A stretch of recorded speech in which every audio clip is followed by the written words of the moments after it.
ઉત્તરાયણ પર્વને હવે ગણતરીના દિવસો જ બાકી છે ત્યારે આકાશમાં ઉડતા પક્ષીઓ અને નિર્દોષ માનવ જિંદગી માટે જોખમી એવી પ્રતિબંધિત ચાઇનીઝ દોરીના વેચાણ અને ઉપયોગ સામે વહીવટી તંત્ર લાલ આંખ કરી રહ્યું છે। ભરૂચ જિલ્લા કલેક્ટર દ્વારા બહાર પાડવામાં આવેલ જાહેરનામાના કડક અમલીકરણના ભાગરૂપે અંકલેશ્વર શહેર એ ડિવિઝન પોલીસે બાતમીના આધારે સફળ દરોડો પાડી 2 શખ્સોને પ્રતિબંધિત ચાઇનીઝ દોરીના જથ્થા સાથે ઝડપી પાડ્યા હતા। પોલીસ સૂત્રો પાસેથી મળતી માહિતી મુજબ A division police inspector P ચાવડાના માર્ગદર્શન હેઠળ સર્વેલન્સ ટીમ જ્યારે વિસ્તારમાં પેટ્રોલિંગમાં હતી ત્યારે તેઓને ચોક્કસ બાતમી મળી હતી કે સુરવાડી બ્રિજ પાસે આવેલ એચડીએફસી બેંક નજીક કેટલાક કિસ્સામાં ચાઇનીઝ દોરીની બોબિન સાથે ઊભા છે। જે બાતમીના આધારે પોલીસે ત્વરિત કાર્યવાહી કરી ઘટના સ્થળે તપાસ હાથ ધરતા શંકાસ્પદ હાલતમાં મળી આવેલ 2 શખ્સોની તલાશી લીધી હતી।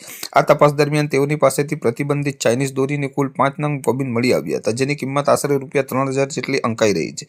પોલીસે આ મામલે સતીશ સંજયભાઈ વસાવા રહેવાસી સંજયનગર અંકલેશ્વર અને સુમિત નરેશભાઈ ગોહિલ રહેવાસી જૂના તવરા ભરૂચની ધરપકડ કરી મુદ્દામાલ જપ્ત કર્યો છે। ઝડપાયેલા બંને શખ્સો વિરુદ્ધ જાહેરનામાના ભંગ બદલ ભારતીય ન્યાય સંહિતા બીએનએસની કલમ 223B અને 54 મુજબ ગુનો નોંધી કાયદેસરની કાર્યવાહી હાથ ધરવામાં આવી છે। ઉલ્લેખનીય છે કે ઉત્તરાયણ પૂર્વે પોલીસની આ કડક કાર્યવાહીથી પ્રતિબંધિત વસ્તુઓનું વેચાણ કરતા તત્વોમાં ફફડાટ વ્યાપી ગયો છે।